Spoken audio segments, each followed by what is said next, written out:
Hey, what's going on, guys? I'm in Kuala Lumpur, Malaysia right now at a really awesome reptile shop. This is Biotic, and in this reptile shop, there are a couple of morphs of some snakes and other reptiles that you're only going to find here. So I'm going to give you guys a tour of one of the coolest reptile shops here in Kuala Lumpur, Malaysia, and I'm going to show you a retic morph that you guys have never seen before. I'm Dave Kaufman, and these are my reptile adventures.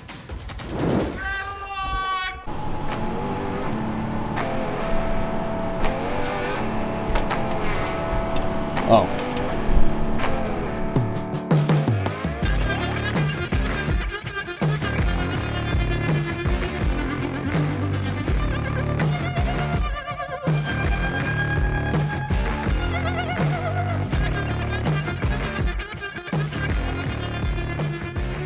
So this is Tom. Tom, you are the owner of Biotic. Yes, correct. And so you hail from the Netherlands. Netherlands. And you came here to Malaysia in 2016, I think you told me? No, before that. Oh, before that? 2009 or 2012. 2000, okay, so way before that. So when did you start the shop?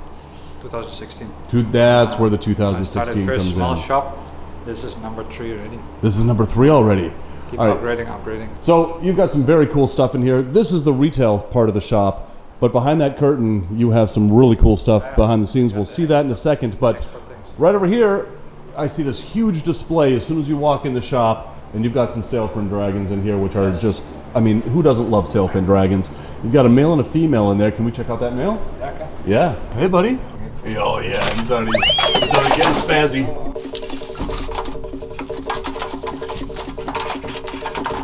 This is Ambonensis, right? Ambonensis, yeah. Yeah, and these are from New Guinea, aren't they? New Guinea. Yeah. Few islands there. Yep. There. All right. Well, this is really cool. This is a cool display. I love how you have this designed with all these like scrap metal. Yeah, that is really cool. And you built all this. Yeah, we built this. Yeah. This is because we do the fantastic. enclosures also, so you know. All right. So the sail fins are awesome. Right over here, we've got a bunch of blue tongues that we're going to see. But you've got a special friend right in here. Look at this guy. Timon the meerkat. So everybody in the world wants a meerkat. Yeah. And a lot of people can't have them because of certain regulations. How are they as pets? Very active. Yeah. You must be able to give them a lot of space. Yeah. And this is his bedroom. This is basically But bedroom, this is his enclosure, right? This is his enclosure, yeah. So he's free to roam around if there's no customers. Yeah, that's fantastic. I've always wanted a meerkat. I'm very jealous that you have one. But up here, we've got some blue tongues, and you kind of have these organized here. So in this enclosure, we've got axanthic blue tongues. Yes. So here's one of the axanthics. So there's a wild population of axanthics in a certain locale, and that's where these come from. Yeah. Where is that locale, do you know? I'm not sure. Yeah, I'm not sure either, actually. Okay, so everybody watching that's into blue tongues, comment below. Let us know if you know where these axanthic blue tongues actually come from. So while we're talking about blue tongues, look at this guy. This is Aru. And this is essentially a yellow blue tongue. Yeah. So this locality comes from West Papua, New Guinea that is. Do you know if this is like a typical wild type that's found there? Yeah. I don't know that I've ever seen one of these before, to be honest. They're quite hard to get also. All right, so we've got another ornery blue tongue over here. So this is from Ambon. Ambon. This, Ambon, they're like a bit more active. Yeah, they really are. But that's the thing about blue tongues, you know, we see a lot from, you know, everybody knows the Iranjayas, northern blue tongues from Australia, but there are so many localities out there that we just never really get to see. In every island, every area, they have a different, some slight coloration. Right, some slight geographic variation that separates them from just the island next door to them. Okay, that is super cool. All right, so speaking of geographic variations in blue tongues, this is a Key Island blue tongue, also from Papua New Guinea. And just look at the color variation on these guys. Well, the first one we saw was yellow. Look at the brown banding on this guy. And this guy is also kind of surly, so we're just gonna leave him in his tank here. Yeah, these are blue tongues that we very, very rarely, if ever, get to see in the United States and Canada, even Europe. Man, these are just very rare blue tongue skinks. These are just awesome. And this is why I like to travel to places like this and tour reptile shops like this, because you get to see things. You know, everybody thinks, oh, well, everybody has corn snakes, everybody has ball pythons. What's new out there?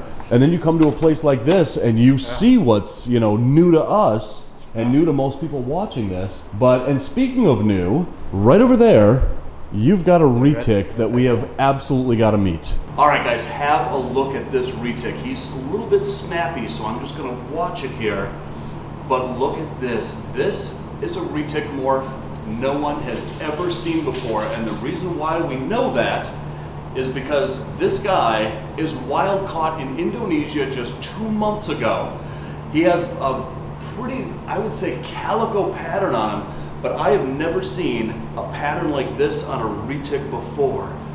This is absolutely incredible. And look at that, he's 2 months out of the wild and he just kind of calms down. This is something special and something interesting. Can you imagine walking around in the wilds of Indonesia and seeing this guy up in a tree? You'd have like a holy crap moment as soon as you saw this guy, just the way he's having a holy crap moment looking right at me. And I don't like the way you're looking at me, buddy, but just have a look at that head pattern. When I first saw this snake, all I saw was its head at first, and I thought he had a cow retic in there. And then Tom told me about the story about how this is wild caught from Indonesia just a couple months ago. What you guys are looking at here is a brand new gene of retic that has literally never been seen before. This is absolutely incredible. And just look at that pattern. He's got all different shades of browns and golds, and they just kind of outline that reticulated pattern that we know and love from reticulated pythons. But this is just one amazingly beautiful snake. So when you got this guy in, what's your intentions? Are you going to breed this guy? Are you going to sell this guy? Sell it. You're going to sell it. Do you have a buyer for him already? Yeah. Garrett, did you hear that? He doesn't have a buyer for it yet. So if somebody made an offer on this, what would you accept? It's really hard to say. Really hard to say. I can't put it. How about 100 American dollars? I would say that would be a bit short. A bit short. This is absolutely incredible. This is just such an amazing snake. And again, I can't get over how amazingly beautiful that pattern is. I hope this is translating on camera, because that is just all sorts of different shades of gold and yellows and browns. And now that she's calmed down a bit, now we can really get a good look at those head markings. So you can see why I thought this was a cow as soon as I saw that head. It is going to be pretty amazing to see how this snake looks in a couple of months from now, a couple of years from now, after a couple of sheds. Are those colors going to fade out? Are those colors going to get more rich? We have no way of knowing. So again, this is a brand new gene of reticulated python right out of the wilds of Indonesia, and hopefully somebody's going to get this and have a lot of luck breeding this, and we're going to see this brand new gene readily available in the years to come. What an absolutely amazing retic. So speaking of reptiles that we don't get to see a lot in North America, look at these guys. Now, these are cat-eyed geckos, but they don't generally look like this. These are really super orange. What's the story on these? This one's from the Highlands. Here in Malaysia? Malaysia. Like this one, they have the black eyes. Yeah. This is from the mountain areas. So there's some variation in the eye color also. I mean, just look at that pattern. Look at how orange he is. Yeah, these are absolutely amazing, and I don't think that even gecko keepers have seen cat-eyed geckos like these. So this is the retail side of the shop that's open to the public, but behind that curtain right there, Tom has some absolutely amazing stuff, and we're gonna go check that out right now. Rainbow Mealworms is not only a proud sponsor of this channel, they are the premier source for all your reptile food needs. They grow all of their quality insects in-house, and I use them exclusively for all my insect-eating reptiles. So place your order today at rainbowmealworms.net or click the link in the description below. Look at this place. So turning around, we see a lot of terrariums here, and you do a lot of dart frogs, you were telling me. We specialize the retail side, we specialize more on the dart frogs.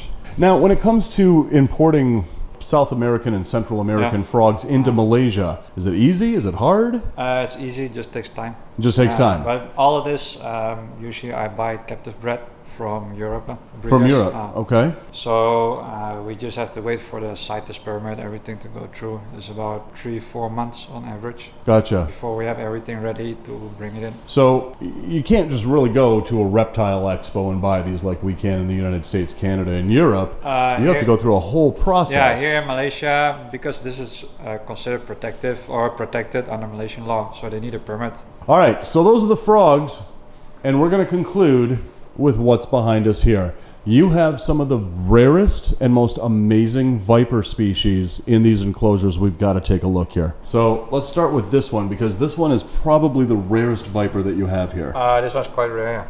This is Trimeresus whitney from Indonesia. From if not Indonesia. mistaken, Siberut Island. And now this is the first live specimen I have ever seen of this species. And This look at him there. species, if not mistaken, officially described only in 2022. So this species has only been described for a year now. Look at that, just orange eye. And now how many of these do you have? I got 2. 2. Where's the other one? The other one is down here. All right, and here's the other one. You can really get a good look at those black tiger stripes on that green background that they have with this one. But you can get a glimpse of that really vibrant green belly that they have. One of the things that I really want to show with this snake, though, is just how red that tail is. And most of these vipers that you'll find down here in Southeast Asia, they'll have that red tail, and that's called a caudal lure. And what they'll do is they'll use their body camouflage to disappear in the treetops in the leaves, but they'll use that red tail and they'll wiggle it back and forth, and a bird or another prey item will come along and think it's something to eat, and by the time they realize that that's not something to eat, bam, this snake has a meal. And most vipers down here in Southeast Asia will have some form of a different colored tail. And that's one of the coolest things that I love about these vipers down here. And so in these 2 top enclosures, we see one of my favorite vipers. This is the Insularis, but you've got yellow Insularis here. Yellow ones, Yeah. So there's yellow ones, there's blue ones. yellow, blue, and green. And green ones. Yeah, blue Insularis, those are my so- favorites, but yellow is a close second. I just love their faces, I love their they're head very nice, shape. And they're so colorful, you know, like you get a Pope's viper, you get a white-lipped viper that's native to down here. You know, they're basically a green viper. Yeah, true. These have some character and some color. Down on the bottom here, you have what I came to Malaysia to see in the wild, but we're gonna see this guy right in here first. Now you have a whole bed of wet sphagnum in there. Yeah. Does he hang out mostly in there? Yeah, because this one they prefer some moisture. So because in the back here I keep my air conditioning running 24/7. Yeah. So the air is very dry. So that's why I put the moss inside there, the wet moss. And here we go. Look at this beauty. That is a blue coral snake. And these are native to Malaysia. This is one of the reasons I came to Malaysia, to try to find one of these in the wild. But this is one of the most venomous snakes in Malaysia. This is sometimes called a red-headed blue coral snake or just a blue coral snake. And it's also sometimes known as a long-glanded coral snake. And the reason they're called long-glanded coral snakes is because unlike other snakes, their venom glands are not in their head. With this species, those venom glands are found about 1/3 down their body, and therefore they have one of the biggest venom glands in the snake world. They can deliver more venom than any other venomous snake. And if you are envenomated by this snake, it is a horrible yet quick death. The venom basically attacks your central nervous system and immediately causes all of your pain sensors to go haywire. And as the venom surges through your system, your body is in absolute excruciating pain, while the venom basically kills you in about 20 minutes. These are some of the most beautiful snakes here in Southeast Asia. Definitely one of the most beautiful ones in Malaysia. But they're not very aggressive. Yeah, they're not. But in all the footage that I've seen of these guys, I don't even think I've seen their mouth open once. I've kept quite a number of these. I haven't once had one strike at me. Yeah, and this is not a snake you want to get bit by. So you have to feed them snakes. They're very specific also because if you have like a Bungarus, right? They will eat any type of snake. These guys, they're very specific with the type of snake. Oh, is that Like right? if I would try a whip snake, that kind of thing, right? Arboreal snake, they won't eat it. So they want the little like reed snakes, reed little ground snakes, wolf snakes, that kind of stuff. Yeah. If other stuff, I had like whip snakes, whatever common things, right? They won't eat it. Wow. They won't even touch it. So Tom, thank you so much for showing off your amazing shop here. What you have And the retail section is amazing. What you have behind the scenes here is absolutely amazing. So right now we're packing it up. We're gonna drive a couple hours north. We are going to go herping Malaysia. Hit that subscribe button when you do hit that bell so you never miss an upload, especially that one. So anyway guys, as always, thanks for watching. And until the next reptile adventure, love the planet, feed your reptile obsession, and rattle on.